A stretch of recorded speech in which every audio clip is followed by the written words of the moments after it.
भारत माता की।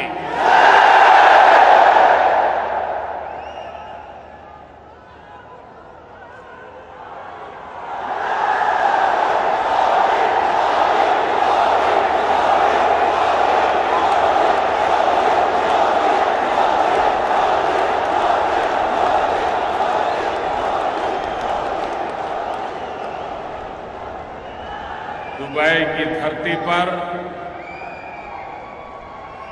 मैं आज मेरे सामने लघु भारत के दर्शन कर रहा हूं।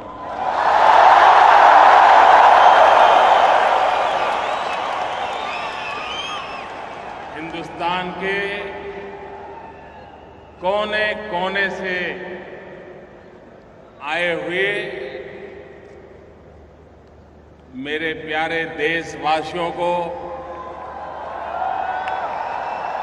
मैं नमन करता हूं।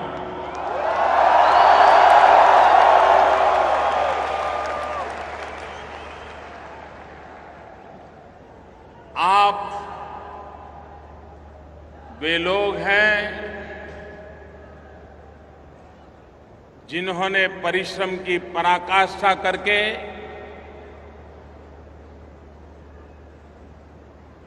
कोई 10 साल से, कोई 15 साल से, कोई 20 साल से, कोई 30 साल से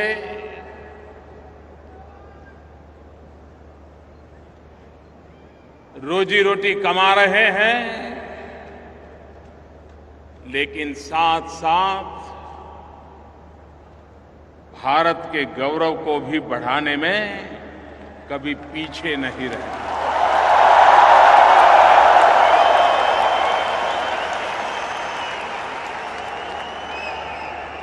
आपके व्यवहार के कारण, आपके आचरण के कारण हमेशा भारत गौरव अनुभव करता रहा है।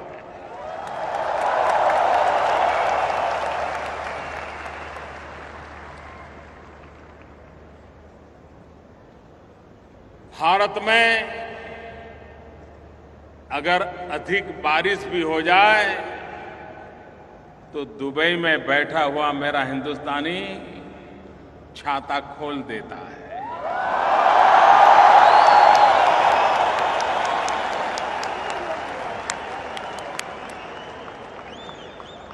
भारत में अगर कहीं कोई प्राकृतिक आपदा आ जाए तो दुबई में बैठा हुआ मेरा देशवासी चैन से सो नहीं सकता है।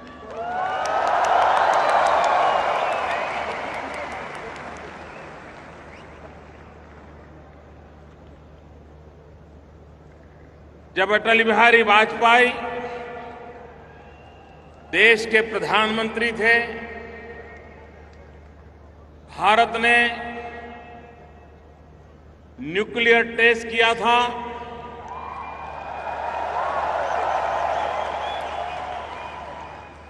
दुनिया चौंक गई थी। कुछ लोग गुस्से में आए थे और रातों रात भारत पर सैंक्शन लगा दिए गए थे। भारत को आर्थिक मुसीबतों में धकेल दिया गया था और तब वाजपेयी जी ने विश्व भर में फैले हुए भारतवासियों को आह्वान किया था देश की मदद करने के लिए। और आज मैं गर्व से कह सकता हूं कि वाजपेयी जी के उस आह्वान पर हिंदुस्तान की तिजोरी भरने में गल्फ कंट्रीज में जो मजदूरी का काम करते थे उन मेरे भारतवासियों का सबसे बड़ा योगदान था।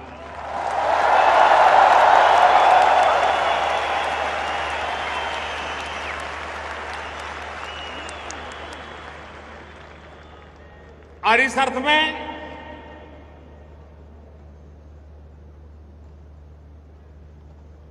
यहां बसा हुआ हर भारतवासी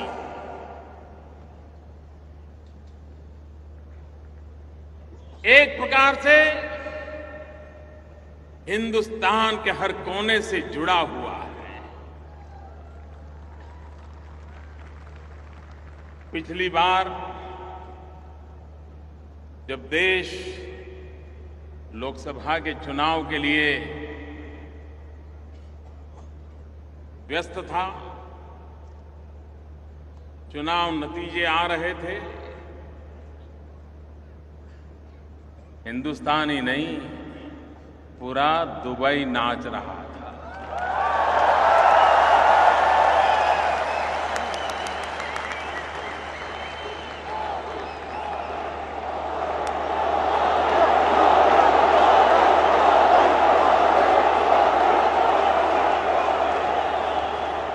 ये प्यार भारत माता के कल्याण के लिए मां भारती फिर से एक बार सामर्थ्यवान बने, सशक्त बने, संपन्न बने, समृद्ध बने, ये सपना संजो करके दिन रात एक करने वाले आप लोग मेरे सामने बैठे हैं।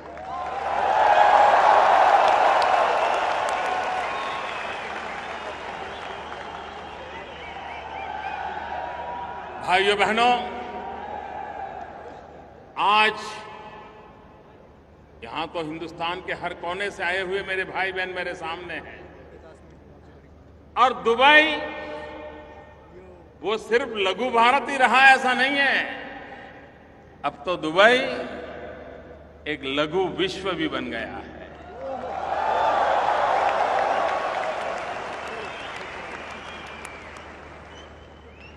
दुनिया के सभी देशों के लोग कम अधिक मात्रा में दुबई में रह रहे हैं। ठंडे से ठंडे प्रदेश के लोग भी ये 40-45 डिग्री तापमान में रहना पसंद करते हैं।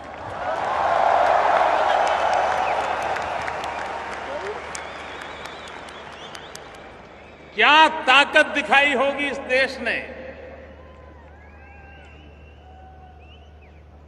क्या मैग्नेटिक पावर पैदा किया होगा विकास के माध्यम से कि पूरा विश्व यहां आकर्षित हो जाता है।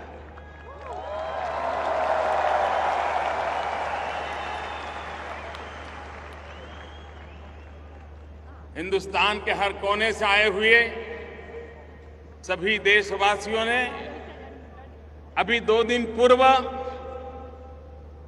15 अगस्त भारत की आजादी का पर्व मनाया।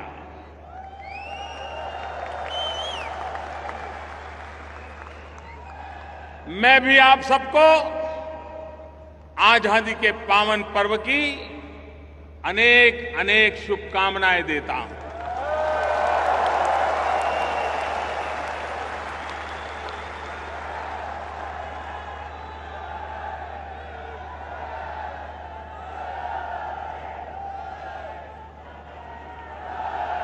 यहां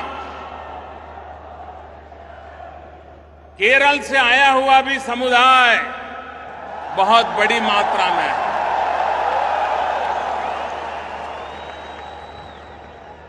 मैं केरल का उल्लेख सविशेष रूप से इसलिए कर रहा हूं क्योंकि आज केरल का नववर्ष है।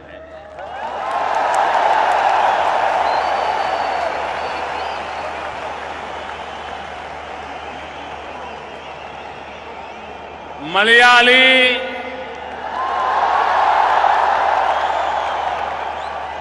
सहोदरक,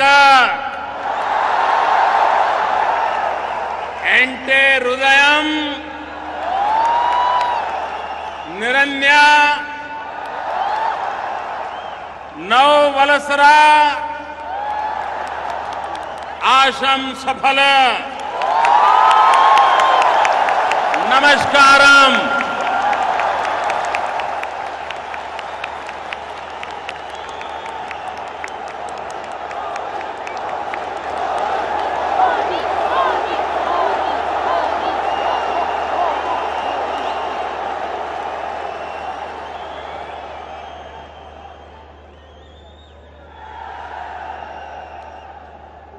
हर हफ्ते हिंदुस्तान से 700 से भी ज्यादा फ्लाइट यहां आती हैं। दुनिया में किसी एक देश के साथ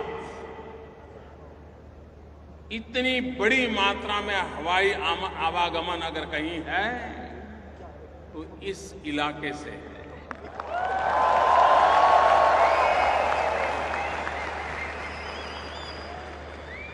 हर हफ्ते 700 से भी अधिक फ्लाइट आती है, लेकिन भारत के प्रधानमंत्री को यहां आने में 34 साल लग गए।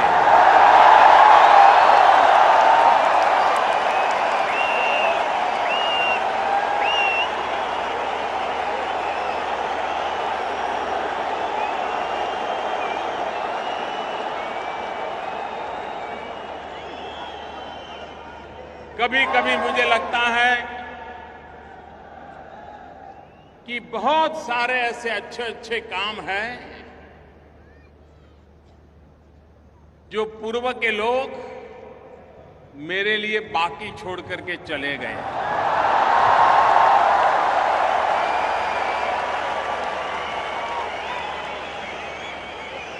और इसलिए बहुत सारे बाकी रहे अच्छे काम करने का मुझे भाग्य मिला।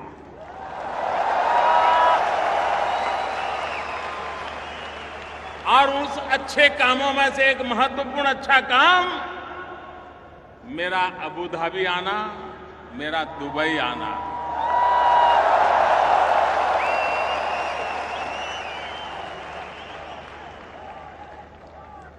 जिस प्रकार से ये मेरी पहली मुलाकात है, इसके पहले कभी मैं इस धरती पर, इस भूभाग पे नहीं आया, और 34 साल के बाद प्रधानमंत्री के रूप में कोई आए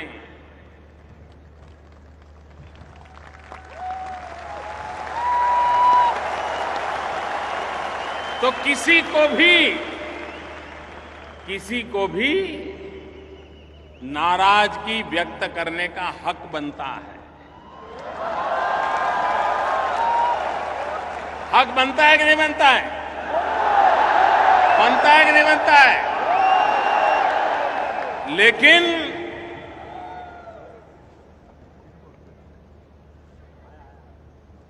अबू धाबी में हिज हाइनेस क्राउन प्रिंस ने और दुबई में हिज हाइनेस अल मक्तुम जी ने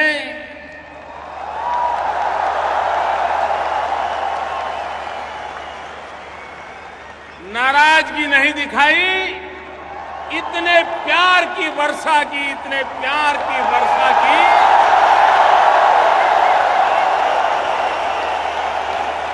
मैं उनके इस प्यार को कभी भूल नहीं पाऊंगा।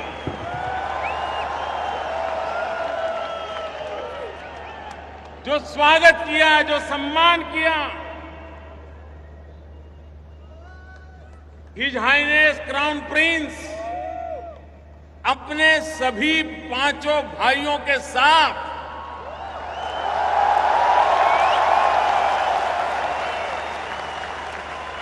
एयरपोर्ट पर लेने के लिए आए।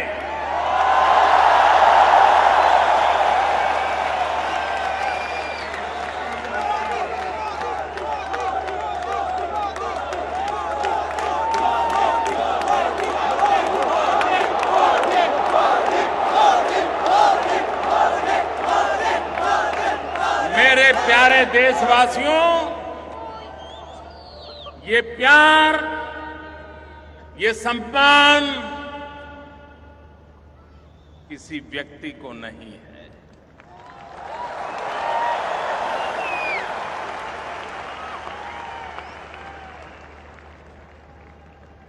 ये 125 करोड़ देशवासियों का सम्मान है।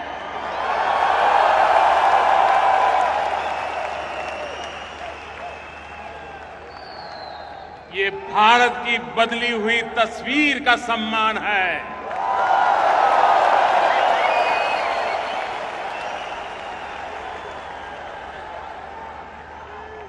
भारत जिस प्रकार से दुनिया में अपनी जगह बना रहा है, उस बदले हुए हालात का सम्मान है।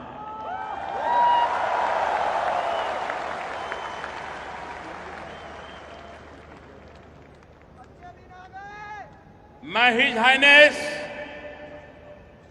क्राउन प्रिंस का, अमीरात का,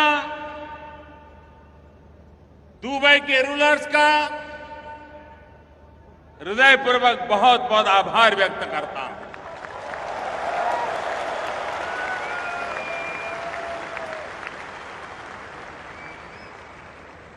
एक तरफ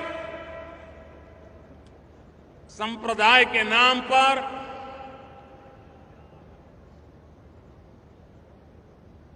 आतंकवाद के खेल खेले जाते हुए निर्दोषों को मौत के घाट उतार दिया जाता, पूर्णतया चिंता का माहौल हो, ऐसे समय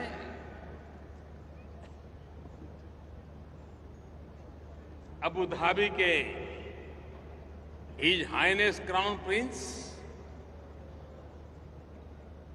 भारतीय समुदाय के लिए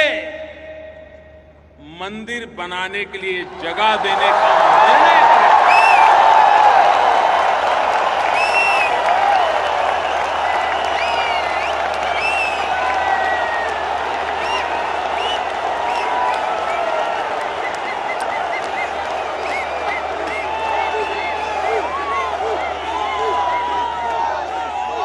जो लोग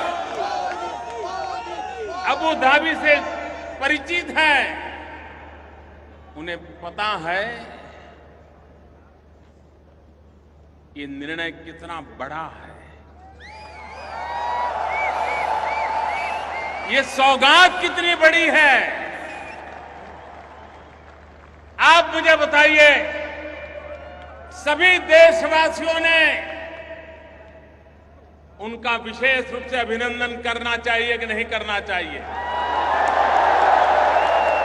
मैं आज सबसे आग्रह करता हूं, तालियों की गूंज से क्राउन प्रिंस का अभिनंदन कीजिए।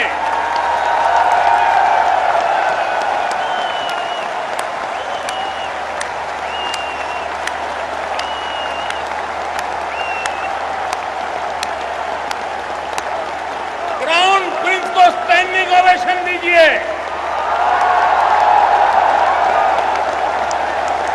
उनका अभिनंदन कीजिए।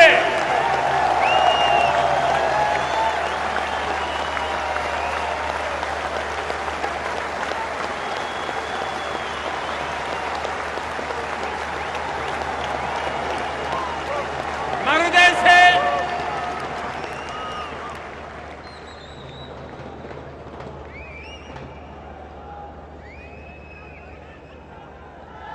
उनका अभिनंदन करता हूं।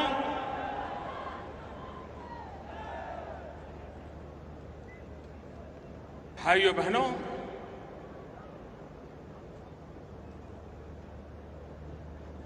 दो दिन की मेरी यात्रा में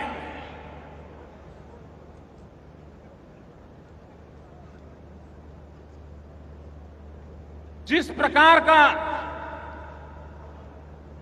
विश्वास का माहौल बना, आखिरकार अंतर्राष्ट्रीय संबंधों का आधार आपकी भाषा क्या है, आप कितने आर्टिकुलेट हैं, आप डिप्लोमेटिक रिलेशन में कितने बढ़िया ढंग से मेलजोल करते हैं, उससे भी ज्यादा महत्व होता है एक दूसरे पर भरोसे का।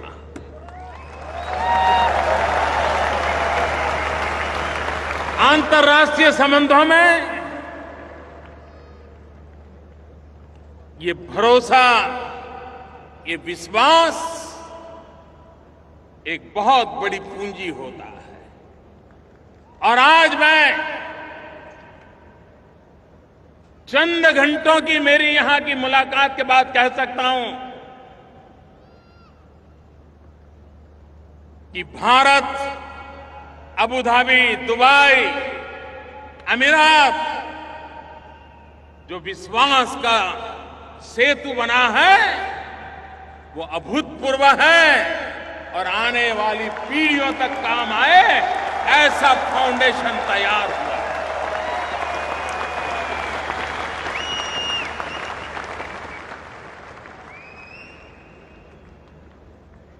आज मुझे खुशी हुई कि जब आज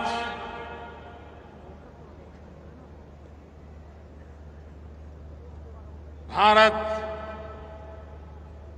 और अमीरात के बीच जो ज्वाइंट स्टेटमेंट आया है, आपको भी खुशी होगी जान करके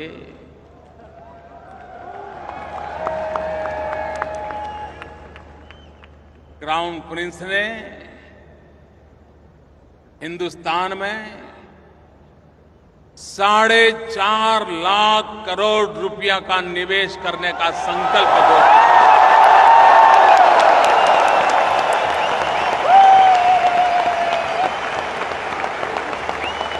4.5 लाख करोड़ रुपया। कितना कितना कितना?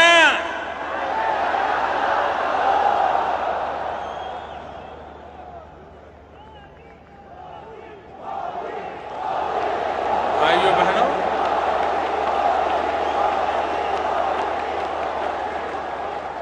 अगर आप पर किसी का भरोसा न हो तो कोई 10 रुपया भी आप पर लगाने के लिए तैयार होगा क्या?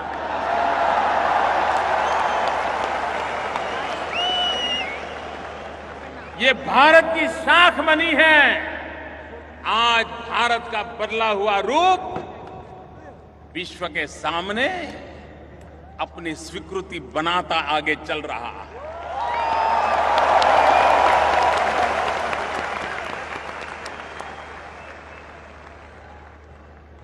आज अमीरात और भारत की तरफ से आतंकवाद के खिलाफ 2 टूक शब्दों में बिना लाग लपेट और किसी की परवाह किए बिना साफ साफ शब्दों में संकेत दे दिए गए।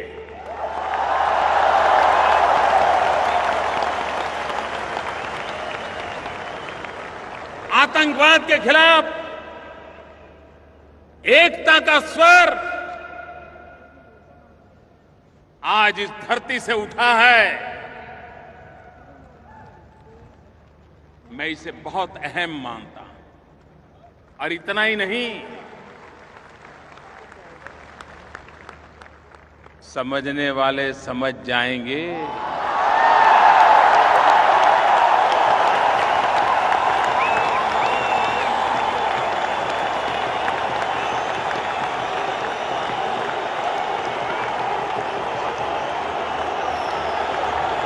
अक्लमंद को इशारा का भी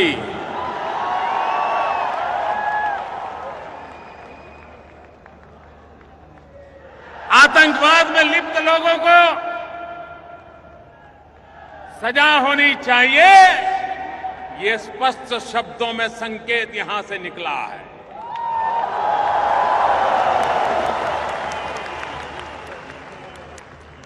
मैं आज यहां के शासकों का इसलिए भी आभारी हूं कि उन्होंने यूनाइटेड नेशंस जब अपने 70 साल मनाने जा रहा है तो यहां से कहा गया है और भारत की एक बात का खुला समर्थन किया गया है कि भारत को यूनाइटेड नेशन की सिक्योरिटी काउंसिल का परमानेंट मेंबरशिप मिलने की।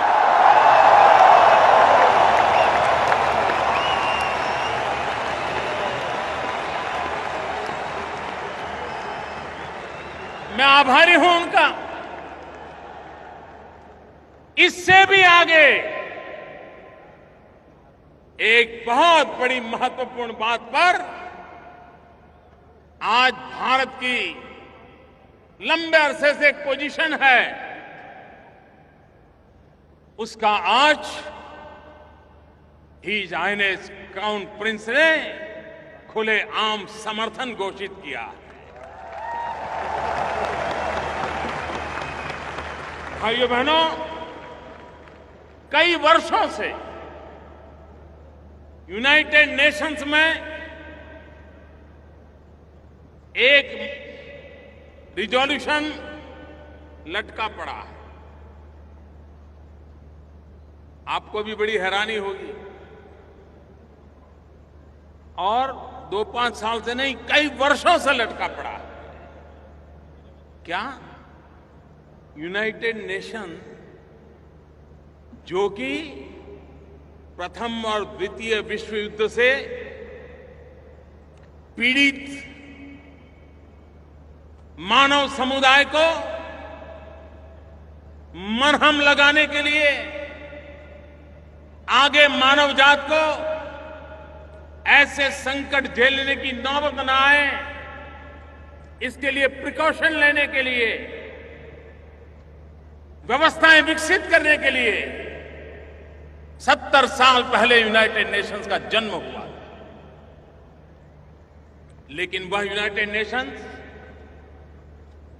आतंकवाद की अभी तक परिभाषा नहीं कर पाया है। आतंकवाद किसको कहे, आतंकवादी किसको कहे, आतंकवाद को समर्थन करने वाले कौन माने जाए, किस देश को आतंकवाद का समर्थक माना जाए, किस देश को आतंकवाद का समर्थक न माना जाए। और इसलिए comprehensive convention on international terrorism, इसका निर्णय करने का प्रस्ताव लंबे अरसे से यूनाइटेड नेशन में लंबित पड़ा हुआ है। भारत ने एक पोजीशन ली है सालों से कि ये प्रस्ताव पर चर्चा हो जाए, निर्णय होना चाहिए, लेकिन टाला जा रहा था। आज मुझे खुशी इस बात की है कि हिज हाइनेस क्राउन प्रिंस ने भारत की स्थिति का समर्थन किया है, भारत की पोजीशन का समर्थन किया है, और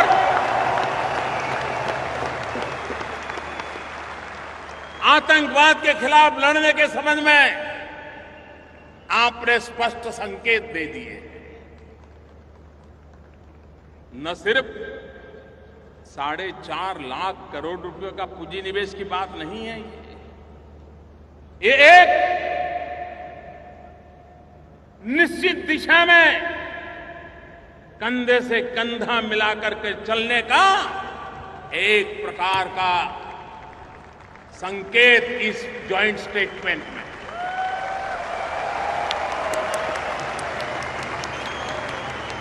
मैं इसे बहुत महत्वपूर्ण मानता हूं। भाइयों बहनों, आप तो सालों से बाहर हैं, आज भारत का नाम सुनते ही आपके सामने खड़े हुए व्यक्ति की आंखों में चमक आती है कि नहीं आती है? आपका माथा गर्व से ऊंचा होता है कि नहीं होता है? आपका सीना तन जाता है कि नहीं तन जाता है? एक गर्व महसूस करते हैं कि नहीं करते हैं? भाइयों बहनों, आज दुनिया का हिंदुस्तान की तरफ देखने का नजरिया पूरी तरह बदल चुका है। और उसका एक कारण, क्या कारण है?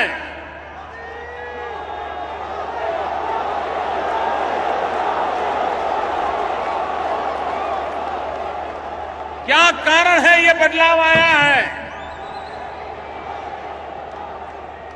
मोदी के कारण नहीं। ये जो बदलाव आया है 125 करोड़ देशवासियों की संकल्प शक्ति के कारण।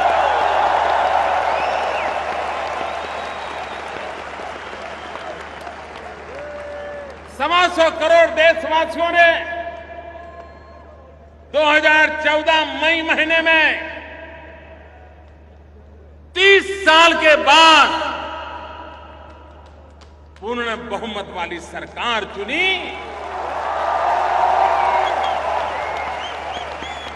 आज दुनिया का कोई भी महापुरुष, दुनिया का कोई भी राजनेता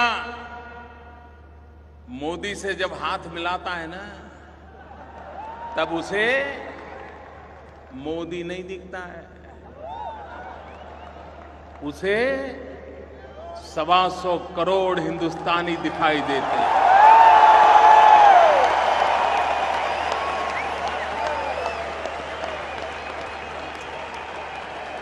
दुनिया की तेज गति से बढ़ रही इकोनॉमी दिखाई दे रही है। भाइयों बहनों, पिछले दिनों आईएमएफ हो, वर्ल्ड बैंक हो, मूडी हो, विश्व की जितनी भी आर्थिक पैमाने पर रेटिंग इंस्टीट्यूशंस हैं, सब किसी ने एक स्वर से कहा है कि आज दुनिया में बड़े देशों में सबसे तेज गति से अगर आर्थिक सुधार हो रहा है, तेज गति से ग्रोथ हो रहा है, तो उस देश का नाम है, उस देश का नाम है। मुझे बताइए, सीना तन जाएगा नहीं तन जाएगा?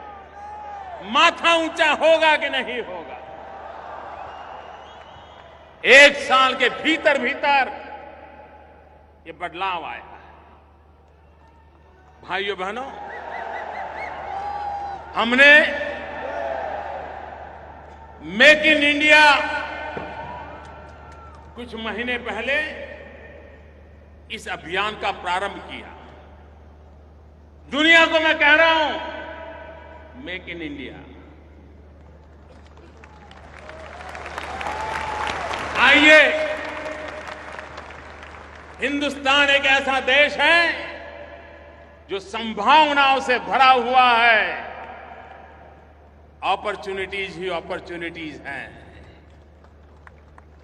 ये एक ऐसा भाग्यशाली देश है जिसके पास 65% जनसंख्या, 65% पॉपुलेशन 35 साल से कम उम्र की है।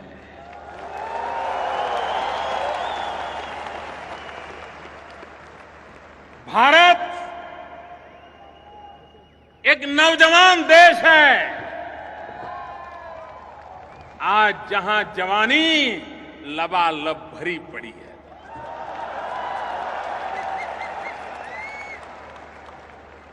और विश्व वहां आए, हमारे युवकों की शक्ति जुटाए, उत्पादन करे, दुनिया के बाजार में जाकर के बेचे। और आज ये कुछ ही महीनों का मामला है, फॉरेन डायरेक्ट इन्वेस्टमेंट एफडीआई में 48% वृद्धि हुई है। 48%।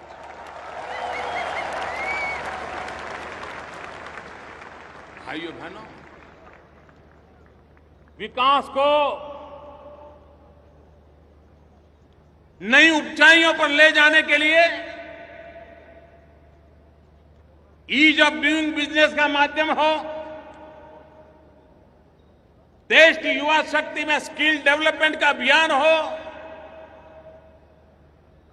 आधुनिक भारत के निर्माण के लिए डिजिटल इंडिया का सपना साकार करने के लिए दिन रात पुरुषार्थ चलता हो, तो विश्व का आना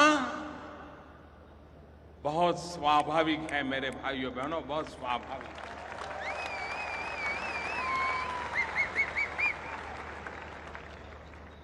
भाइयों बहनों,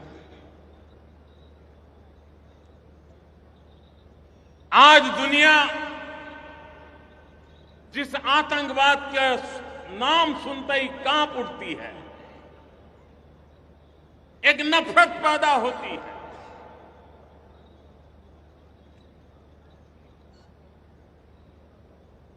मैं दुनिया को कहता हूं, हम हिंदुस्तान के लोग 40 साल से ये आतंकवाद के शिकार हुए हैं। हमारे निर्दोष लोग आतंकवादियों की गोलियों से भून दिए गए हैं, मौत के घाट उतार दिए गए। और जब कभी मैं विश्व के लोगों के साथ आज से 25-30 साल पहले कभी मुझे बात करने का अवसर मिलता था, तो वे आतंकवाद समझने की उनकी क्षमता ही नहीं थी। कभी मैं आतंकवाद की बात करता था तो वो मुझे कहते थे कि ये तो आपका पुलिसिंग का प्रॉब्लम है, लॉ एंड ऑर्डर का प्रॉब्लम है। अब उनको समझ आ गया है कि आतंकवाद का कितना भयंकर रूप होता है। आतंकवाद को कोई सीमाएं नहीं होती हैं। वो पता नहीं कब किस सीमा पे जाके आ धमकेगा। आज अभी मैं यहां पहुंच रहा था, मैंने सुना बैंकॉक के अंदर आज एक बम धमाका हुआ, निर्दोष लोगों को मार दिया गया। भारत तो लगातार इन हरकतों को झेलता रहा और विश्व समुदाय जब तक आतंकवाद की मानसिकता वाले देशों को, आतंकवाद को, उसको समर्थन करने वालों को एक और मानवता में विश्वास करने वाले दूसरी ओर, मानवतावाद में विश्वास करने वाले दुनिया के देश एक होकर के आतंकवाद के खिलाफ लड़ने का वक्त आ चुका है।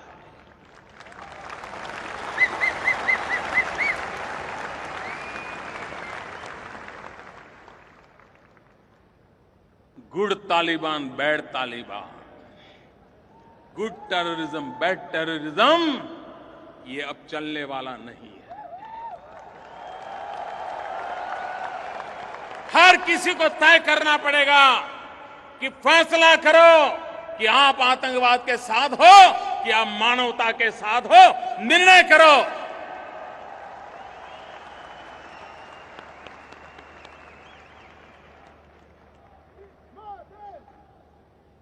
भारत को तो आज भी आए दिन इन नापाक हरकतों का शिकार होना पड़ता है।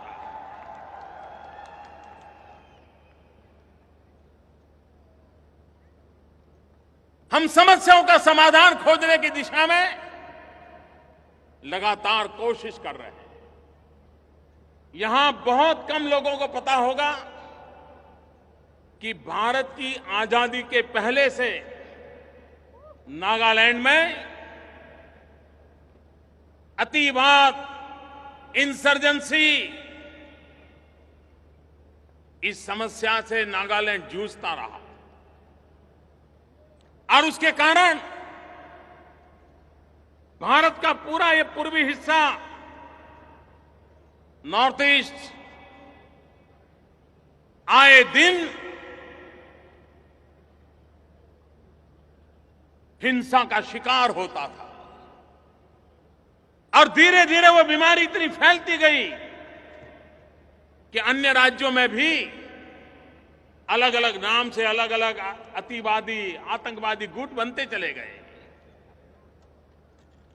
आजादी के भी पहले से चल रहा था। आज मैं बहुत संतोष के साथ मेरे देशवासियों आपको कहना चाहता हूं कि अभी 1 महीने पहले नागालैंड के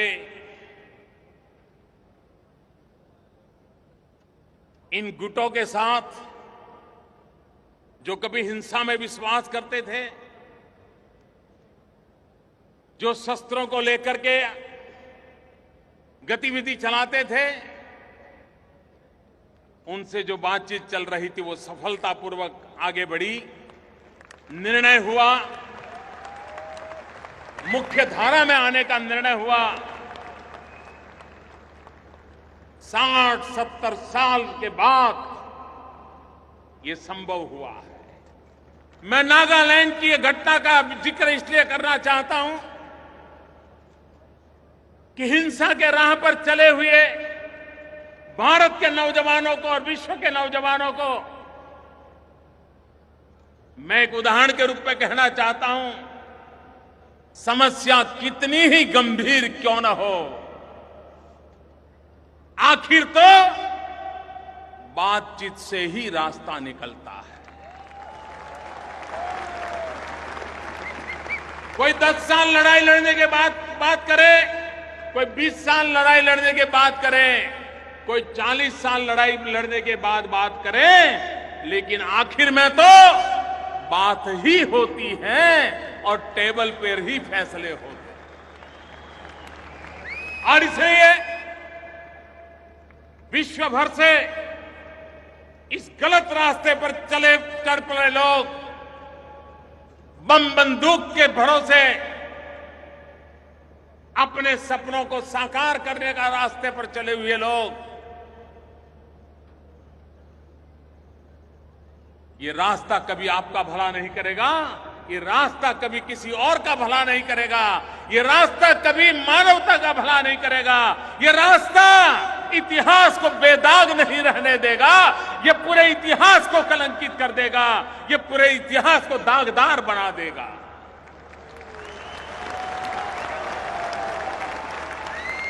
और इसलिए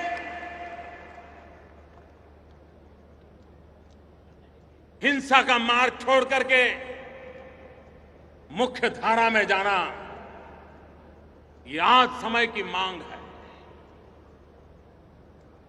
मेरे प्यारे भाइयों बहनों, बांग्लादेश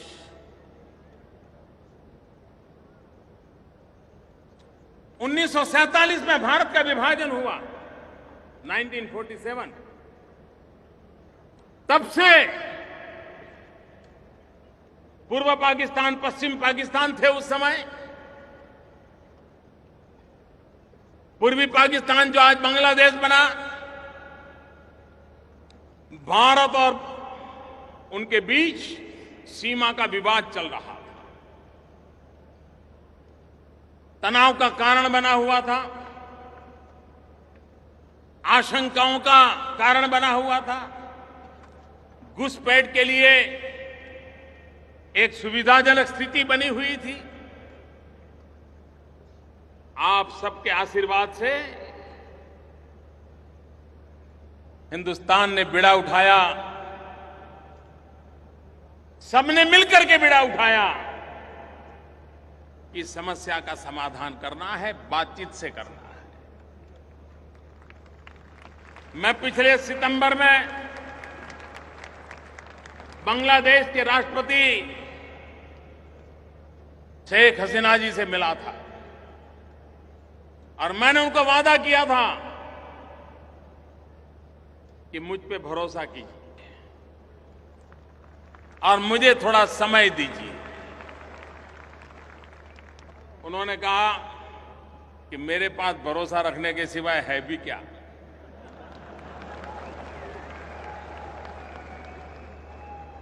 लेकिन आज मैं मेरे प्यारे देशवासियों आपके सामने सर झुका करके कहना चाहता हूं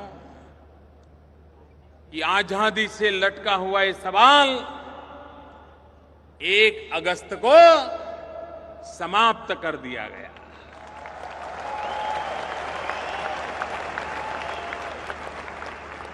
सीमा निर्धारित हो गई। जिनको बांग्लादेश जाना था बांग्लादेश चले गए, जिनको भारत आना था भारत आ गए। हम लोग तो 15 अगस्त 1947 को आजाद हो गए थे। भारत के नागरिक के नाते गौरवगान करने लगे थे। लेकिन ये हमारे भाई बहन अभी 1 अगस्त 2015 को भारत की भूमि पर आजादी का श्वास लेने का उन्हें सौभाग्य मिला। भारत की संसद में सर्वसम्मति से सभी राजनीतिक दलों ने साथ दिया और सर्वसम्मति से फैसला हुआ। बातचीत के माध्यम से फैसला हुआ। ये छोटी मोटी उपलब्धि नहीं है मेरे भाइयों बहनों। और मैं औरों को भी हमेशा कहता हूं, अड़ोस पड़ोस के देशों को भी कहता रहता हूं, जैसे हिंसा के रास्ते पर गए हुए लोगों को भी कभी न कभार बातचीत के रास्ते पर आना पड़ता है, वैसे अड़ोस पड़ोस में भी समस्याओं का समाधान बातचीत से ही निकलता है।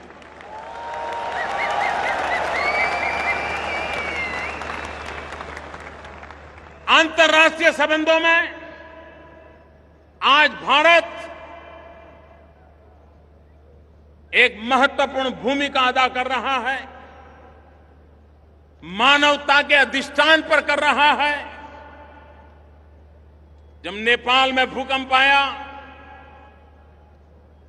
चंद घंटों में, ऐसा नहीं कि भाई जरा पूछो तो क्या हुआ है, जरा जानकारी लो क्या हुआ है, ऐसा करो अफसरों का डेलीगेशन भेजो, देखो जरा क्या मुसीबत आई है, ऐसा करो भाई कोई अपने रिश्तेदार वहां तो पूछो भाई हुआ क्या है। ऐसा इंतजार नहीं किया।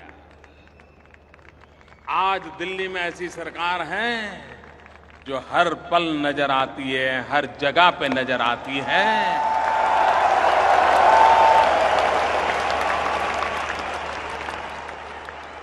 और चंद घंटों में भारत से जो भी हो सकता था, ये मानवता का काम था। नेपाल के चरणों में जाकर के हमारे लोग बैठ गए और उनकी सेवा में लग गए और आज भी सेवा चालू है।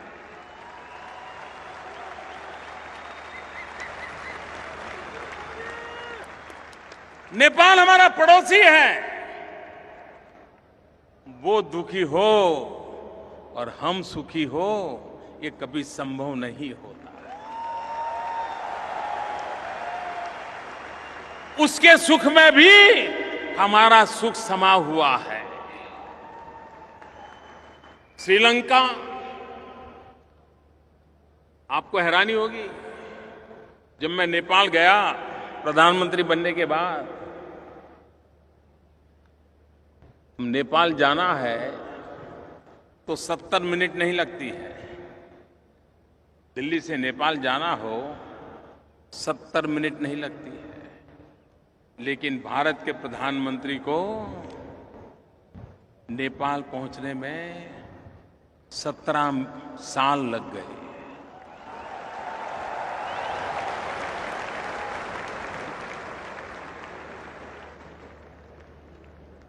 फिर से हम गए, संबंधों को फिर से जोड़ा, अपनापन। आज नेपाल भारत पे भरोसा कर रहा है, भारत नेपाल का सुख दुख का साथी बना है। श्रीलंका, राजीव गांधी जब प्रधानमंत्री थे, उसके बाद कोई प्रधानमंत्री की स्टैंड अलोन विजिट नहीं हुई थी। कितने साल बीते। हमारा पड़ोसी है, आए दिन हमारे तमिलनाडु केरल के मछुआरे और उनके मछुआरे आपस में भिड़ जाते हैं, लेकिन उधर कोई जाता नहीं था। हम गए, इतना ही नहीं, जाफना जहां 20-20 साल तक बम और बंदूक का ही कारोबार चलता था, उस जाफना में जाकर के उन दुखियारों के आंसू पोंछने का काम करने का सौभाग्य मुझे मिला।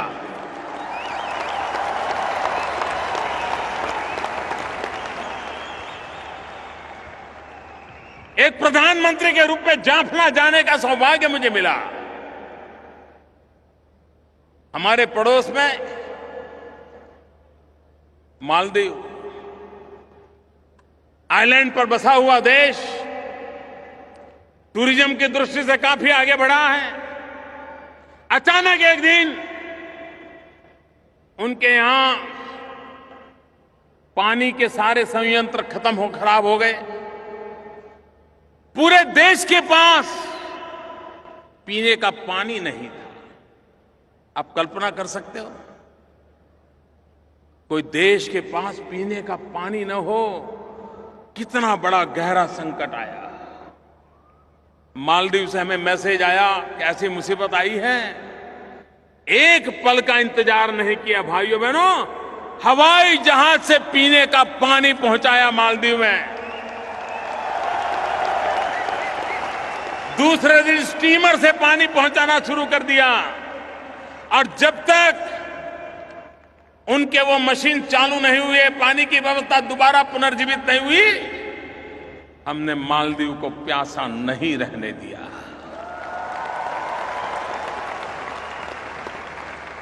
अफगानिस्तान हमारा पड़ोसी है। अफगानिस्तान संकटों से गुजर रहा है। लंबे अरसे से आए दिन वो गांव झेलता चला जा रहा है। हर पल अफगानिस्तान को मरहम लगाने का काम हिंदुस्तान करता आया है।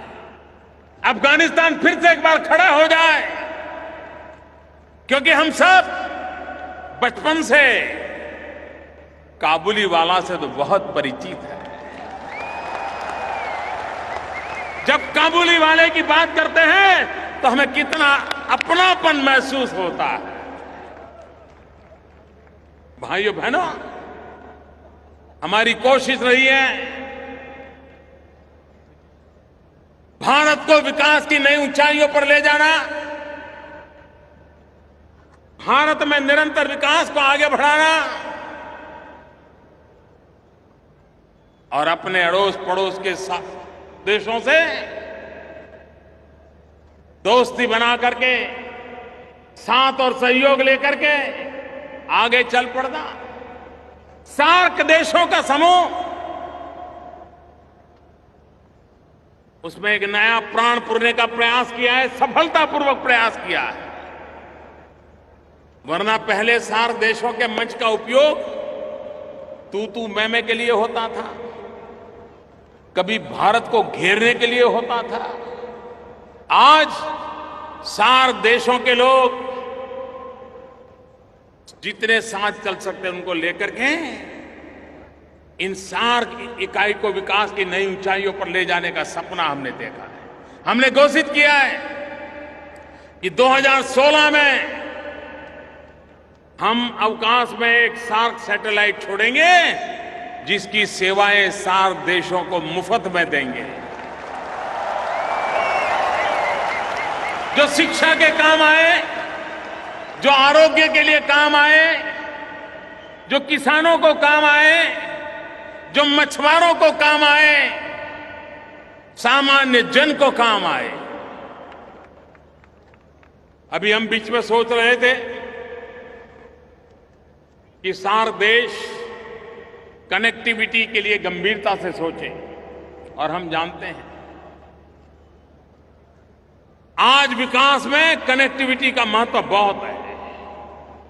आप समुद्री मार्ग से जुड़िए या रेल मार्ग से जुड़िए या रोड मार्ग से जुड़िए, जुड़ना जरूरी है।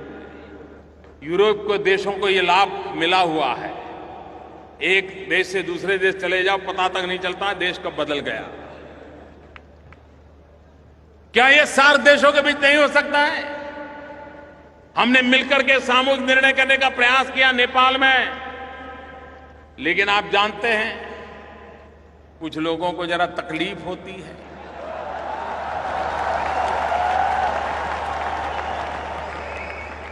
लेकिन कुछ लोगों की तकलीफ के लिए क्या रुकना चाहिए? हमारे काम को हमने रोक देना चाहिए? हमने अटक जाना चाहिए क्या?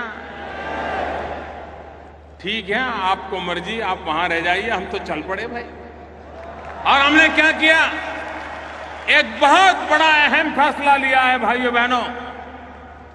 इसका प्रभाव आने वाले दिनों में क्या होने वाला है वो तो वक्त बताएगा। नेपाल, भूटान, भारत, बांग्लादेश, इन 4 देशों ने एक नया इंफ्रास्ट्रक्चर बना करके कनेक्टिविटी का एक पूरा काम तय कर लिया, एग्रीमेंट हो गया।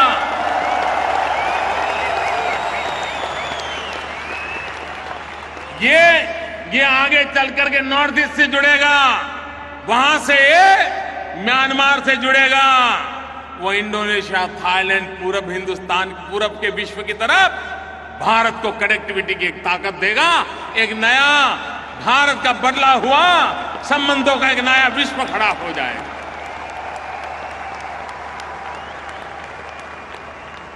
भाइयों बहनों, एक निश्चित समझ के साथ भारत अपनी भूमिका भी अदा करे। भारत बड़े होने के अहंकार से नहीं, हर किसी के साथ कंधे से कंधा मिलाकर के चलना चाहता है। विकास की नई ऊंचाइयों को पार करना चाहता है। भारत में नौजवानों को रोजगार मिले, हमारे कृषि में सेकंड ग्रीन रिवॉल्यूशन हो, हमारा पूर्वी हिंदुस्तान, चाहे पूर्वी उत्तर प्रदेश हो, चाहे बिहार हो, चाहे पश्चिम बंगाल हो, चाहे आसाम हो, चाहे नॉर्थ ईस्ट हो, चाहे उड़ीसा हो, ये हमारा जो इलाका है, ये मानना पड़ेगा कि वहां विकास की ज्यादा जरूरत है। अगर वहां पर विकास हो गया और हिंदुस्तान का पश्चिमी छोर और पूरब का छोर बराबर हो गए तो भारत बहुत तेज गति से दौड़ने लग जाएगा। और इसलिए भारत के इस पूर्वी छोर पर आर्थिक विकास का एक नया अभियान हमने चलाया है, इंफ्रास्ट्रक्चर खड़ा करने का अभियान चलाया है, फर्टिलाइजर के कारखाने शुरू कर रहे हैं, गैस की पाइपलाइनें लगानी है, बिजली पहुंचानी है। आप मुझे बताइए, आजादी के इतने सालों के बाद बिजली होनी चाहिए कि नहीं होनी चाहिए? बिजली मिलनी चाहिए कि नहीं मिलनी चाहिए? क्या आज के युग में बिजली के बिना गुजारा संभव है? भाइयों बहनों, हमने सपना संजोया है। 5 साल के भीतर भीतर हम देश के कोने कोने में 24 घंटे बिजली मैंने भेजने के लिए, देने के लिए तैयार है। ये हम करके रहेंगे।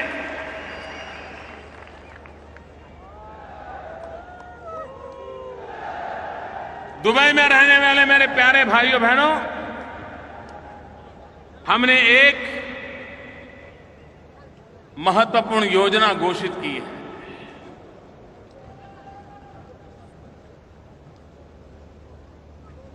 हमारे देश में लोगों को पहले बैंक अकाउंट नहीं थे। हमने हर हिंदुस्तानी का बैंक अकाउंट खोल दिया। एक काम किया, भारत में हमारे देश के नागरिकों को इंश्योरेंस नहीं है, बीमा नहीं है। उसके परिवार में कोई आपत्ति आ जाए तो पीछे वालों को देखने की कोई व्यवस्था नहीं। हमने 3 योजनाएं लगाई हैं। एक प्रधानमंत्री बीमा सुरक्षा योजना, प्रधानमंत्री जीवन ज्योति योजना। और इंश्योरेंस के लिए कितना पैसा देना है? एक स्कीम ऐसी है कि जिसमें 1 महीने में सिर्फ 1 रुपया देना है, 12 महीने में 12 रुपया। हमारे देश का गरीब से गरीब व्यक्ति दे सकता है कि नहीं दे सकता है? मुझे बताइए, दे सकता है कि नहीं दे सकता है? गरीब से गरीब व्यक्ति 1 रुपया महीने में दे सकता है कि नहीं दे सकता है? महीने का 12 रुपया, साल भर का 12 रुपया, साल भर का 12 रुपया देगा, उसे 2 लाख रुपयों का सुरक्षा का बीमा मिलेगा।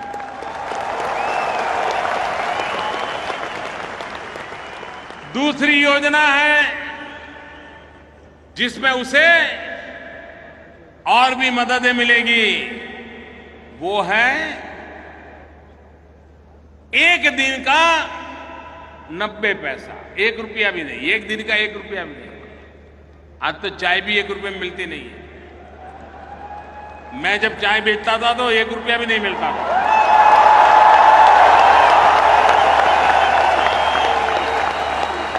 लेकिन आज 1 रुपये में चाय नहीं मिलती है। 1 दिन का 90 पैसा, साल भर के 330 रुपए, और उसे भी ये सुरक्षा कवच मिलेगा। नेचुरल मृत्यु होगा, नेचुरल, अकस्मात नहीं हुआ है, सहज, तो भी उसके परिवार को 2 लाख रुपया मिलेगा।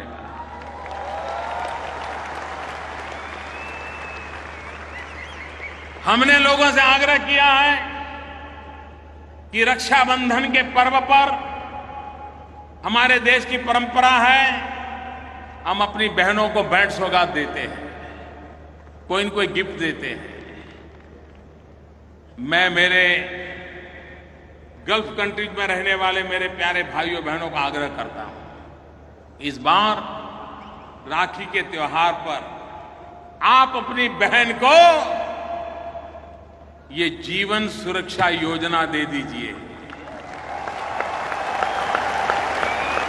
अगर आप 600 रुपया बैंक में फिक्स डिपॉजिट करा दोगे तो हर साल उसको 12 रुपये से ज्यादा इंटरेस्ट मिलेगा, कटता जाएगा, और आपकी बहन को 2 लाख रुपए का सुरक्षा का कवच मिल जाएगा। और दोनों योजना ले लेंगे, उतने पैसे जमा करा दिए तो 4 लाख रुपया उसके चरणों में आपकी तरफ से पहुंच जाएगा। भाइयों बहनों, हमने समाज जीवन को एक सुरक्षित बनाना, हमारी नई पीढ़ी को शिक्षित बनाना है, देश को आधुनिक बनाना है। और आज अब विश्व का भारत की तरफ आकर्षण बढ़ा है, उस परिस्थिति का हमने लाभ उठाना है और देश को विकास की नई ऊंचाइयों पर ले जाना है। मेरे प्यारे भाइयों बहनों, आपने मुझे जो सम्मान दिया, प्यार दिया, पूरा हिंदुस्तान आपको देख रहा होगा।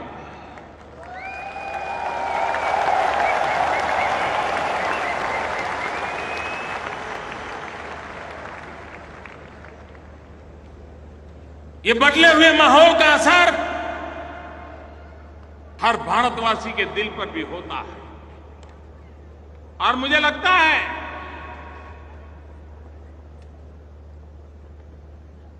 कि विश्व भर में जो हमारा भारतीय समुदाय पहुंचा है, उस भारतीय समुदाय को भी आज एक नई ऊर्जा, नई शक्ति मिली है। आज जब मैं अबू धाबी आया, दुबई आया, तो कुछ बातें मेरे ध्यान में आई हैं। उसके विषय में भी आज आपको मैं कह करके जाना चाहता हूं।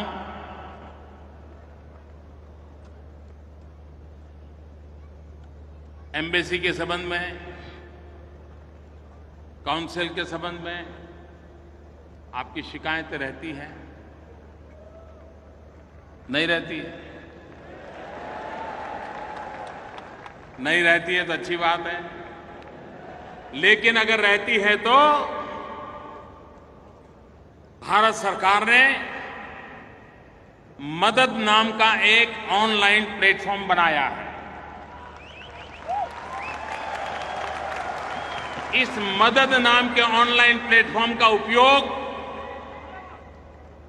दुनिया भर में फैले हुए हमारे भारतीय भाई बहन उसका उपयोग कर सकते हैं, ताकि आपकी बात आगे पहुंच सकती है।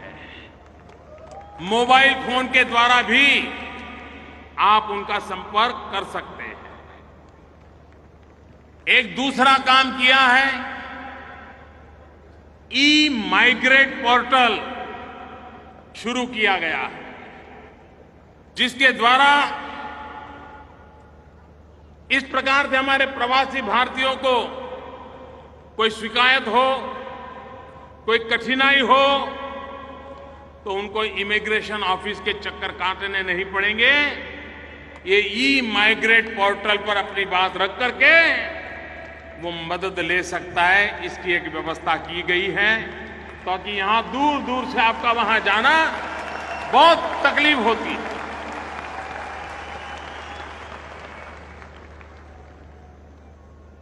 मुझे यह भी बताया गया कि कहीं कहीं पर ई-माइग्रेट पोर्टल का उपयोग करने में नागरिकों को दिक्कत होती है। इसके लिए भी मैंने हमारी एम्बेसी को आदेश किया है कि वे ये जो टेक्निकल प्रॉब्लम है, इसका 30 दिन के भीतर भीतर सॉल्यूशन दें। आज 17 अगस्त है, 17 सितंबर तक सॉल्यूशन दें, ऐसा मैंने उनसे कहा है। और मुझे विश्वास है कि हमारे एम्बेसी के भाई ये जो टेक्निकल प्रॉब्लम कहीं कहीं आता है, उसका रास्ता निकालेंगे। एक और काम मैंने कहा है कि हां, भारतीय समुदाय ज्यादातर वर्कर्स हैं, उनके पास इतने पैसे नहीं कि एक जगह से दूसरी जगह पे वो भागते रहें। और इसलिए हमने कहा है कि हम समय समय पर जहां हमारे भारतीय भाई समुदाय रहते हैं, वहां जाकर के काउंसलर कैंप लगाएं।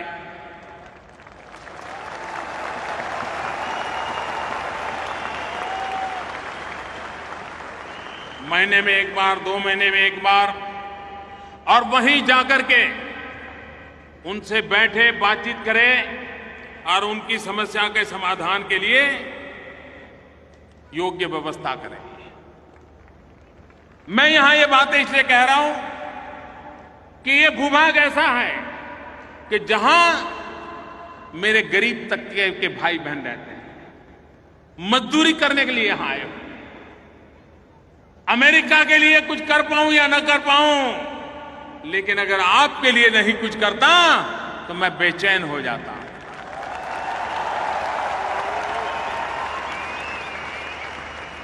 और इसलिए हमने एक और काम किया है। इन दिनों विदेशों में कभी कभी जाते हैं तो हमारे भारतीय भाई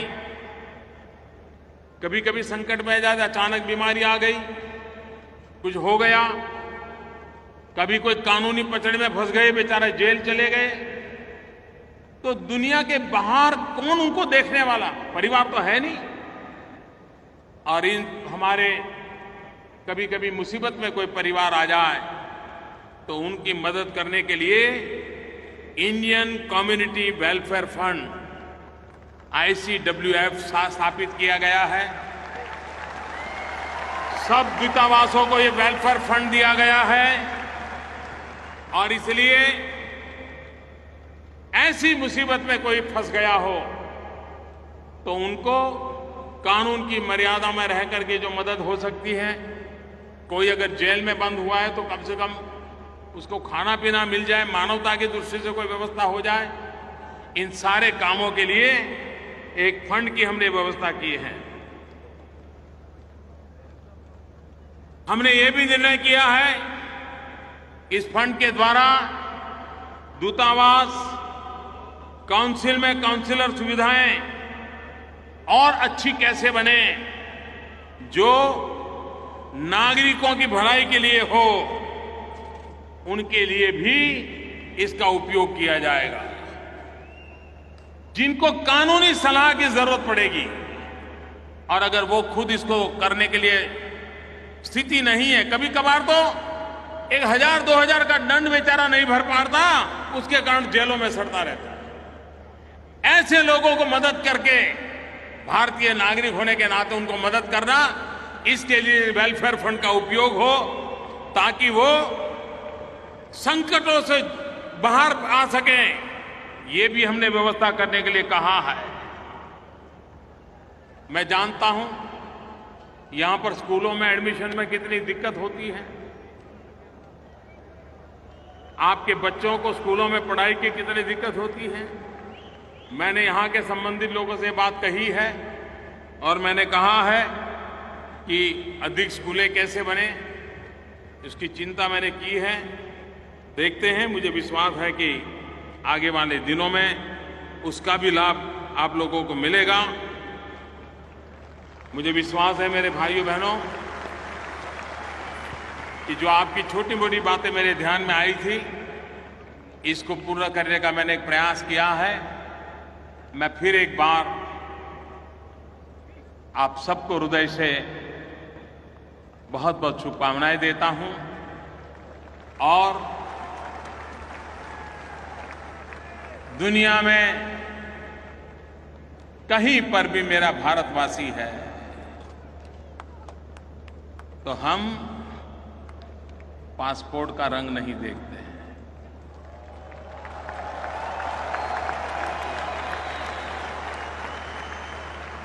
हमारा खून का रंग काफी है। वो धरती का नाता काफी है।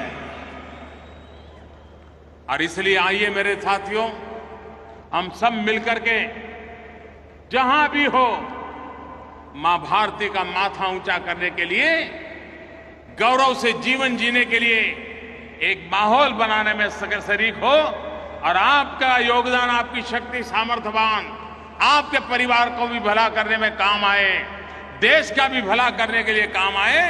इसी शुभकामनाओं के साथ आप सबका बहुत बहुत धन्यवाद। मेरे साथ दोनों मुट्ठी बंद करके बोलिए, भारत माता की। दोनों मुट्ठी पूरी बंद करके पूरी ताकत से बोलिए। भारत के कोने कोने में आपके अपने गांव में आवाज पहुंचनी चाहिए, भारत माता की, भारत माता की, भारत माता की, भारत माता की। बहुत बहुत धन्यवाद।